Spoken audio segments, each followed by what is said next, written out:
So New York, first thing I would do is grab a coffee. I love to go to Grumpy's in Chelsea. After grabbing a coffee, I like to take a walk along the High Line. I really enjoy going along the High Line in the morning. It's quiet, there's just a few runners. The city isn't awake yet, so if you get there before the crowds, it's a really beautiful stroll, a couple of stories up in New York. Once I finish the High Line, depending on the time, I would go and get brunch in the West Village. I love Joseph Leonard's, or Buvette as well, it's really beautiful. Once I've had probably another coffee and finished my brunch, I'd go to the Whitney, which is actually at the foot of the southern end of the High Line. After taking in some of the art, just stroll the streets.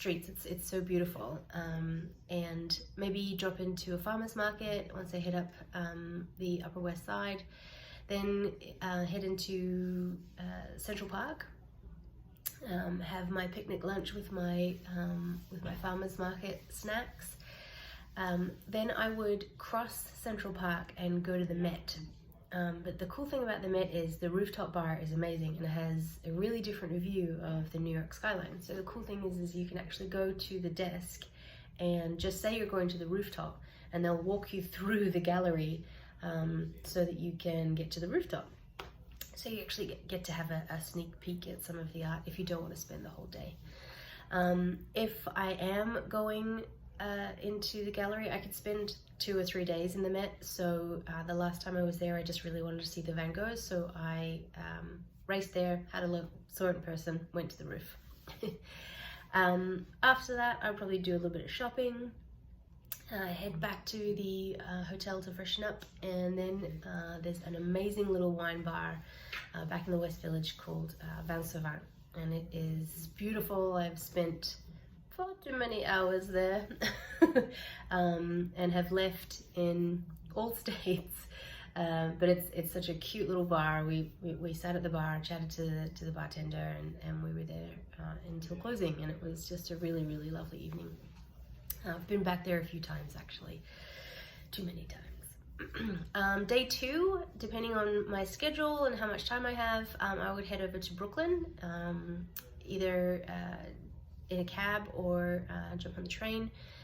Definitely go to Buttermilk Channel for brunch, so good, but again, get there early because the lines are long. Take a walk, go around Prospect Park, which is beautiful. It's such a big open space. It's really nice to be in the quiet in such a busy city. In the afternoon, I'd probably hit up a couple of local breweries. Other Half is really great. Maybe Brooklyn Brewery if I wanted to. Then I would just walk and head definitely to the Carousel in Dumbo. It's quite iconic.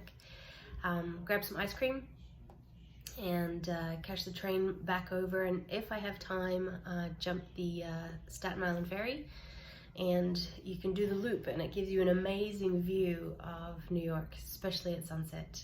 You go right past the Statue of Liberty. It's really beautiful. Once you get off, you and 99% of the other people who are on the ferry will do the turnstile, come back on and jump back on again, and then you get a repeat of the view on the way back. And the best part about it is it's free. So that's my New York in a couple of days. Basically eating and art.